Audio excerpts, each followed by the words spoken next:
کہتے ہیں کہ سارہ علیہ السلام اتنی خوبصورت تھیں جس کی حد نہیں. اب مصر کے بادشاہ کو پتہ چلتا ہے کہ ایک کوئی کپل ادھر جیسے آیا ہے اور ان کے وہ جو ایک آدمی ہے اس کے ساتھ عورت بہت خوبصورت ہے. اب وہ بادشاہ جو ہے وہ اپنے وزیروں کو حکم دیتا ہے کہ اس عورت کو تم لے کے آؤ میرے پاس, اور اگر وہ آدمی جو اس کے ساتھ ہے اگر وہ اس کا خاوند ہوگا نا تو اس کو قتل کر دینا. اب ابراہیم علیہ السلام کو جب پتہ چلتا ہے تو وہ سارہ علیہ السلام سے کہتے ہیں کہ اگر تمہیں یہ پوچھیں گے کہ تم کون ہو, میں کون ہوں, تو تم کہنا کہ یہ میرا بھائی ہے. اور دیکھیے اب آپ یاد رکھنا کہ یہ سیکنڈ بات, پہلی انہوں نے کہا تھا جب بتوں کے لیے جانا تھا تو انہوں نے کہا کہ میں بیمار ہوں, میں نہیں جانا, حالانکہ بیمار نہیں تھے. پھر وہ تھا کہ انہوں نے سارے بتوں کو توڑ دیا تھا لیکن انہوں نے کہا کہ میں نے نہیں توڑا. وہ دوسرے جو بڑا بت ہے اسے پوچھو. تیسری دفعہ یہ والی بات ہوئی کہ جب انہوں نے کہا میں بھائی ہوں, تو انہوں نے اس کے بارے میں یہ کہا کہ اس وقت پوری جگہ پہ, جس جگہ پہ مصر میں تھے, پورے مصر میں کوئی ایک مسلمان نہیں تھا. تو سارہ علیہ السلام جو تھی وہ ان کی دینی بہن تو بنتی ہے نا, تو اس لحاظ سے انہوں نے کہا کہ تم جا کے, وہ جھوٹ نہیں ہے کہ تم کہنا کہ وہ میرا بھائی ہے. تو اس طرح سے جب وہ ان کے پاس جاتی ہے, بادشاہ کے پاس جاتی ہے, بادشاہ کی نیت خراب ہوتی ہے. جیسے وہ سارہ علیہ السلام کو ہاتھ لگانے کی کوشش کرتے ہیں, سارہ اللہ سبحانہ تعالیٰ سے دعا کرتے ہیں کہ اللہ سبحانہ تعالیٰ مجھے اس کے فتنے سے محفوظ رکھنا, مجھے اس کے شر سے محفوظ رکھنا. تو کہتے ہیں اس کا ہاتھ بادشاہ کا شل ہو جاتا ہے. وہ دوسری دفعہ پھر وہ جیسے وہ تکلیف میں ہوتا ہے تو وہ اس کو کہتا ہے کہ تم میرے لیے دعا کرو کہ میں ٹھیک ہو جاؤں. تو سارہ علیہ السلام کہتی ہیں کہ اگر تم مجھے چھوڑ دو گے تو میں تمہارے لیے دعا کرتی ہوں. وہ اللہ سبحانہ تعالیٰ سے دعا کرتی ہے, کہتے ہیں وہ ٹھیک ہو جاتا ہے. جیسے وہ ٹھیک ہوتا ہے اس کی نیت پھر خراب ہو جاتی ہے. یہ واقعہ 3 دفعہ انشاءاللہ جہاں پہ آئے گا اور ڈیٹیل سے آپ کو بتاؤں گی, آپ کو بہت مزہ آئے گا. اب جب تیسری دفعہ بھی یہی ہوتا ہے تو اس کو یہ لگتا ہے کہ پھر جب وہ آگے بڑھتا ہے تو اس کے ہاتھ, سارہ علیہ السلام اللہ سبحانہ تعالیٰ سے دعا کرتی ہیں, اس کا ہاتھ پھر شل ہو, اس کے ہاتھ مطلب وہ اٹھ ہی نہیں سکتا, جیسے وہ وہیں گر جاتا ہے. تو وہ ان سے کہتا ہے کہ پھر وہ ڈر جاتا ہے, کہتا ہے کہ تم میرے لیے دعا کرو, اب میں تمہیں کچھ نہیں کہوں گا, تم میرے فتنے سے محفوظ ہو. سارہ علیہ السلام اللہ سے دعا کرتی ہیں, وہ ٹھیک ہو جاتا ہے. اب وہ کیا کہتا ہے, وہ ڈر جاتا ہے, وہ اپنے وزیروں کو بلاتا ہے, کہتا ہے یہ کیا تم چیز لے کے آئے ہو میرے پاس, یہ تو مجھے لگتا ہے جنوں کی کوئی نسل ہے, جیسے اس زمانے میں تو شرک تھا اور وہ اسی طرح سے سوچتے تھے. اب سارہ علیہ السلام کو وہ کیونکہ وہ ڈرتا ہے کہ یہ کہیں مجھے نقصان نہ دے دے, تو اس کو خوش کرنے کے لیے ایک لانڈی ان کے ساتھ ان کو گفٹ کرتا ہے. اور وہ لانڈی پتہ کون ہوتی ہے, بی بی ہاجرہ. یہاں سے وہ ان کے ساتھ وہ رہتی ہیں اور وہ ساتھ ان کے چلتی ہیں, وہ ان کو لے کے اپنے ساتھ آ جاتی ہیں.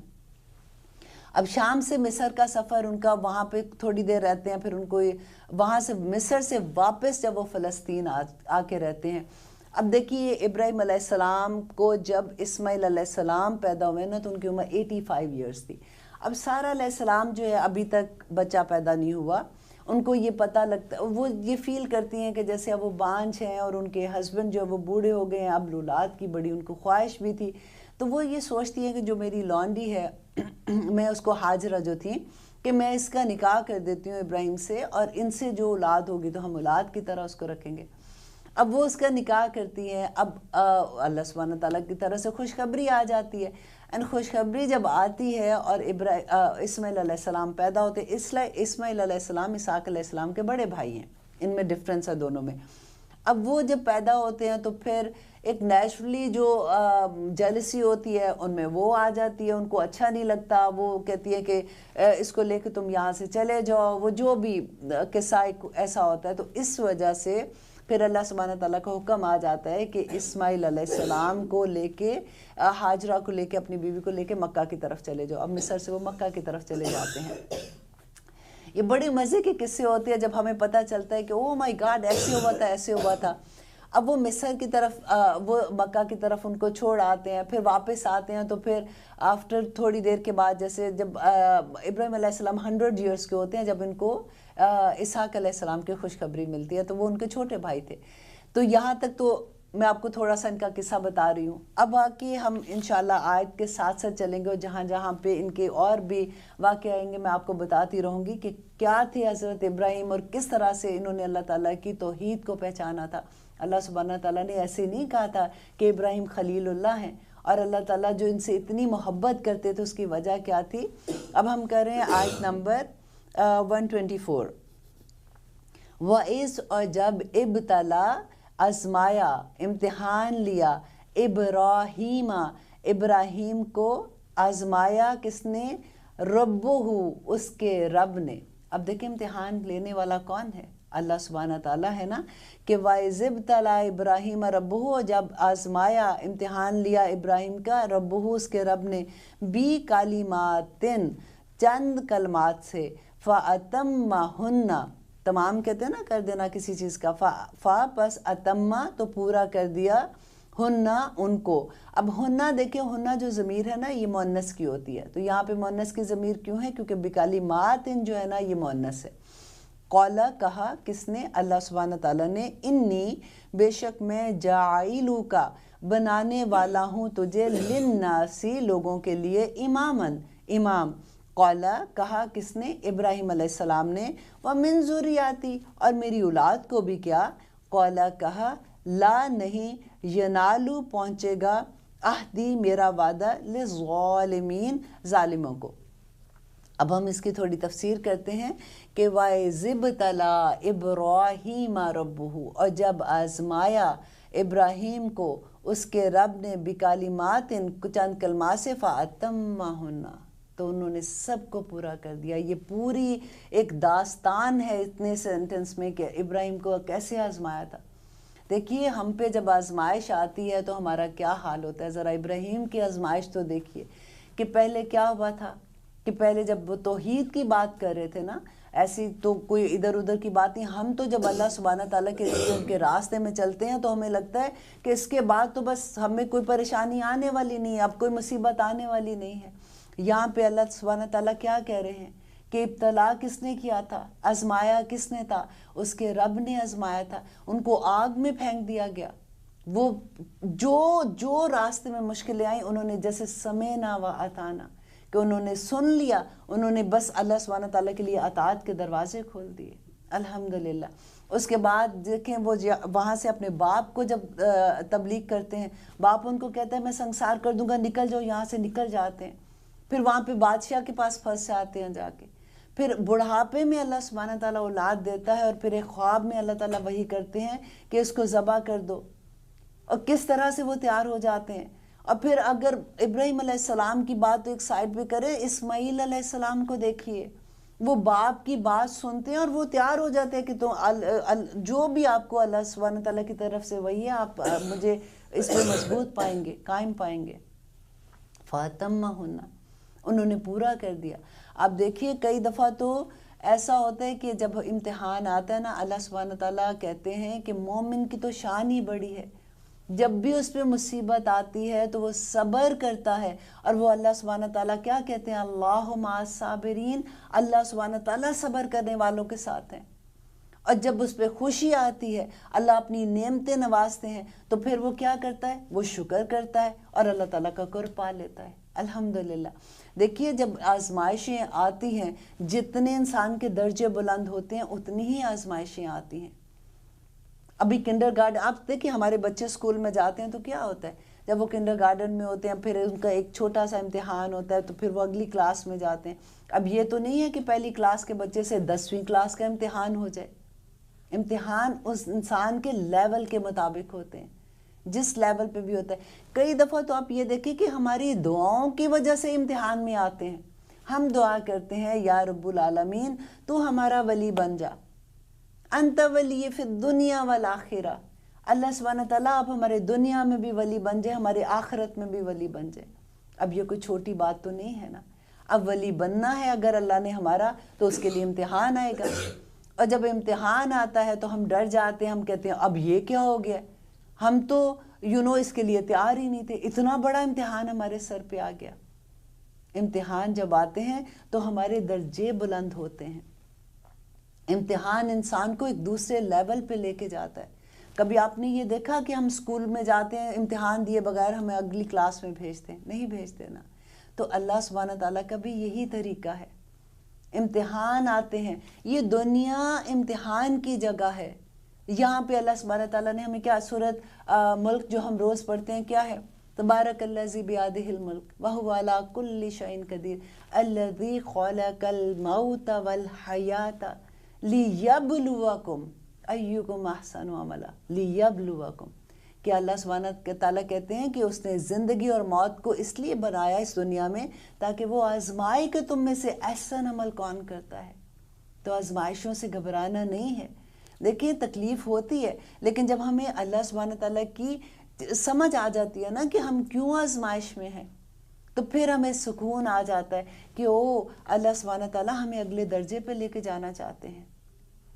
آزمائش اور مصیبت میں فرق کیسے کریں؟ حضرت علی سے کسی نے پوچھا کہ مجھے کیسے پتہ چلے کہ یہ اللہ کی آزمائش ہے، اس کا امتحان ہے، یا پھر میرے پہ مصیبت آ گئی. دیکھیں مصیبتیں انسان پہ کب آتی ہیں؟ اللہ سبحانہ تعالیٰ نے قرآن میں کہا نا کہ اے انسان تجھ پہ جو مصیبت آتی ہے تیرے اپنے عمل کا نتیجہ ہے. مجھے کیا مصیبت پڑی میں تجھے تکلیف میں ڈالوں؟ لیکن آزمائش تو اللہ سبحانہ تعالیٰ کی طرف سے ہے نا. تو حضرت علی نے جواب دیا تھا کہ جب انسان پہ کوئی مصیبت آتی ہے اور وہ اللہ سبحانہ تعالیٰ کی طرف رجوع کر لیتا ہے، وہ اس کی آزمائش ہے، اور جب وہ اللہ سے دور ہٹ جاتا ہے تو وہ اس کی مصیبت ہے. آپ دیکھیے غم میں اللہ سبحانہ تعالیٰ کی طرف رجوع کرنا بہت آسان ہوتا ہے، کیونکہ جب ہم پہ غم آتا ہے تو ہم سجدے کرنا شروع ہو جاتے ہیں، ہم رونا شروع ہوتے ہیں، ہم نمازیں ہماری ٹھیک ہو جاتی ہیں. لیکن خوشیوں کا صبر بڑا مشکل ہوتا ہے. آزمائش تو دونوں ہے نا، وہ بھی آزمائش ہے، یہ بھی آزمائش ہے. اللہ سبحانہ تعالیٰ کہتے ہیں کہ تم خوشی میں مجھے یاد رکھو، میں غم میں تمہیں یاد رکھوں گا. ہم خوشیوں میں اللہ سبحانہ تعالیٰ کو بھول جاتے، ہمیں لگتا ہی نہیں ہے کہ وہ نعمتیں جو اللہ تعالیٰ نے دی ہیں یہ نعمتیں ہیں شکر ادا کرنے کے لیے. ہم سمجھتے ہیں ہم اون کرتے ہیں ان کو، ہم ڈیزرو کرتے ہیں، اس لیے ہمیں ملی ہے. اور ان خوشیوں میں جیسے ہم مال لٹاتے ہیں، جیسے یہ مال میرا ہے، میرا حق ہے، میں نے محنت سے کمایا، میں جہاں مرضی لٹاؤں، میری مرضی. اور اللہ سبحانہ تعالیٰ کیا کہتے ہیں کہ یہ مال میری عنایت ہے، اس کا کرم ہے. دیکھیں ہمیں جب اللہ سبحانہ تعالیٰ کی پہچان ہو جاتی ہے، اللہ نے شروع میں ہی ہمیں بتا دیا کہ کیوں پیدا کیا تم کو، اعبدوا ربکم، اپنے رب کی عبادت کرو. سارا وقت کچھ بھی کام کرتے ہو تمہاری زبان چپ نہیں ہونی چاہیے، اللہ کے ذکر کے ساتھ رہو. تو یہاں پہ جب آزمائش آتی ہے تو ہمیں کیا کرنا ہے؟ ہمیں صبر کرنا ہے، کیونکہ جب صبر کریں گے تو اللہ سبحانہ تعالیٰ کہتے ہیں کہ اللہ مع الصابرین. آپ دیکھیے کسی کو صبر کی حالت میں دیکھیں نا تو اس کو کہا کریں کہ میرے لیے دعا کرو. یہ زندہ کو ہم کہہ سکتے ہیں کہ ہمارے لیے دعا کریں، کیونکہ اس وقت تو اللہ سبحانہ تعالیٰ ایسے نہیں، فرشتے تو ہوتے ہی ہیں، اس بندے کے ساتھ اللہ سبحانہ تعالیٰ 24 گھنٹے اللہ بیٹھ جاتے ہیں اس پورے اس عرصے میں جب تک وہ صبر کی حالت میں ہوتا ہے. اللہ اکبر، کتنی بڑی بات ہے. اور آگے اللہ سبحانہ تعالیٰ کیا کہہ رہے ہیں؟ قالا، کہا، فرمایا، انی، بے شک میں، جاعلو کا، بنانے والا ہوں تجھے، للناس، لوگوں کے لیے، امامن، امام بنانے والا. امام کون ہوتا ہے؟ مسجد میں جب ہم نماز پڑھتے ہیں آگے امام ہوتا ہے تو کیا ہوتا ہے؟ امام جیسی حرکت کرتے ہیں ہم ان کے پیچھے ویسے ہی ریپیٹ کرتے ہیں نا. تو اللہ سبحانہ تعالیٰ کو ہماری ہر چیز ویسے چاہیے جیسے ابراہیم علیہ السلام نے کی تھی. جب امتحان آیا تھا تو سمینا و اطانا کر لیا تھا. دیکھو یہ بکلمات جو ہے نا، چند کلمات، آپ دیکھیے اگر اس کو شریعت پہ لیتے ہیں، اللہ تعالیٰ نے کیا ہمیں چند کلمات نہیں دیے ہوئے؟ آپ ذرا سوچئے، یہ جو قرآن کی کلمات ہیں، یہ ساری کی ساری قرآن جو ہے یہ ایک ایک آیت جو اللہ کے کلمے ہیں نا. تو ہمیں بھی تو حکم ملے ہیں اللہ کے کہ ہم سمینا و اطانا کہتے ہیں. کیا ہم کہہ سکتے ہیں فَأَتَمَّهُنَّ؟ اگر آپ دیکھیں وَإِذِ ابْتَلَىٰ إِبْرَاهِيمَ، ابراہیم کے نیچے آپ اپنا اپنا نام لکھیں. جیسے فار ایگزامپل میں کہتی ہوں وائز، اور جب ابتلا آزمایا ابراہیم کے نیچے اگر میں عائشہ تو لکھ دیتی ہوں، عائشہ تھا، عائشہ کو ربو اس کے رب نے، تو کیا میں یہ کہہ سکتی ہوں فَأَتَمَّهُنَّ؟ تو اس نے پورا کر دیا. دیکھیں ابراہیم علیہ السلام انسان ہی تھے نا، نبوت کے درجے پہ تو وہ بعد میں پہنچے تھے. آپ دیکھیں کہ کس طرح سے انسان اپنے آپ کو اللہ کے سامنے جب بیچ دیتا ہے، خریدنے والا تو دیکھیں ذرا، تو پھر بکنے کو دل کیوں نہ کرے ہمارا؟ کیوں ڈرتے ہیں؟ کیوں گھبراتے ہیں؟ کہ اللہ سبحانہ تعالیٰ نے کہا کہ جب کہا انی، بے شک میں بنانے والا ہوں آپ کو امام، جس کی ہم پیروی کریں، جس کے ہم فٹ سٹیپ پہ چلیں. اور ابراہیم علیہ السلام کیا کہتے ہیں؟ قالا، کہا ابراہیم نے، وَمِن ذُرِّيَّتِي، اور میری اولاد میں سے بھی کیا اللہ سبحانہ تعالیٰ امام بنائیں گے. یہاں سے پتہ چلتا ہے کہ جب بھی اللہ سبحانہ تعالیٰ کوئی نعمت دیتے ہیں تو ہم انسان ویسے کرتے بھی یہی ہیں کہ ہم فوراً اپنی اولاد کا سوچتے ہیں کہ اگر فار ایگزامپل ہمارا ایک کاروبار ہے تو ہمارے بچے آگے اس کو بڑھائیں گے، اگر ہمیں کوئی بھی ایسی چیز ملتی ہے تو ہم بچوں کو شیئر کراتے ہیں کہ ہمارے بچے اس کے حصے دار بنتے ہیں۔ تو اب اللہ سبحانہ تعالیٰ دیکھیں کیا کہہ رہے ہیں، قَالَ کہا لا ینالو نہیں پہنچے گا عہدی میرا عہد میرا وعدہ للظالمین ظالموں کو۔ اب یہاں پہ کیوں کہہ رہے ہیں؟ دیکھیے ہمیں یہ کون ہے، ذریات کس کی ہیں؟ ابراہیم علیہ السلام کی ہیں، نبی کی اولاد کی بات کر رہے ہیں۔ اللہ تعالیٰ کہتے ہیں کہ جو ظالم ان میں سے ہوں گے، سب کا وعدہ نہیں ہے، جو ظالم ہیں ان کو میرا یہ عہد نہیں وہ امام نہیں بنیں گے، وہ نبی نہیں بنیں گے۔ ان کی ذریات میں سے نبی آئے تھے نا، وہ امام نہیں بنیں گے۔ امام صرف وہ ہوں گے جو متقی لوگ ہوں گے۔ اب دیکھیے ہم کہتے ہیں میری امی بڑی نیک تھی، میرے دادا بڑے نیک تھے، میرے نانا بڑے نیک تھے، کوئی کام نہیں آگے۔ یہاں ابراہیم علیہ السلام کی بات نہیں ہو رہی ہے، وہ کہہ رہے ہیں کہ نہیں اپنا اپنا چلے گا، جو تمہاری اولاد میں سے ذریات میں سے وہ ہوگا نافرمان ہوگا اس کو امامت نہیں ملے گی۔ اور پھر آگے اللہ سبحانہ تعالیٰ کہہ رہے ہیں وَإِذْ اور جب جعلنا بنایا ہم نے البیتا، بیت کون سا؟ البیت خاص گھر نا، بیت اللہ کی بات ہو رہی ہے، خانہ کعبہ کی، مثابتاً مثابتاً کہتے ہیں لوٹنے کی جگہ، ثواب بھی اسی سے ہے۔ دیکھیں جب ثواب بھی تو یہ ہوتا ہے نا، جب ہم اچھا کام کرتے ہیں تو ثواب لوٹ کے آتا ہے، تو اسی طرح سے یہ آ رہا ہے یہاں پہ مثابتاً لوٹنے کی جگہ، للناسی لوگوں کے لیے، وامناً اور امن کی جگہ۔ اب اللہ سبحانہ تعالیٰ اب خانہ کعبہ کے لیے بات کر رہے ہیں کہ بے شک ہم نے خانہ کعبہ کو بار بار لوٹنے کی جگہ اور امن کی جگہ بنا دیا لوگوں کے لیے۔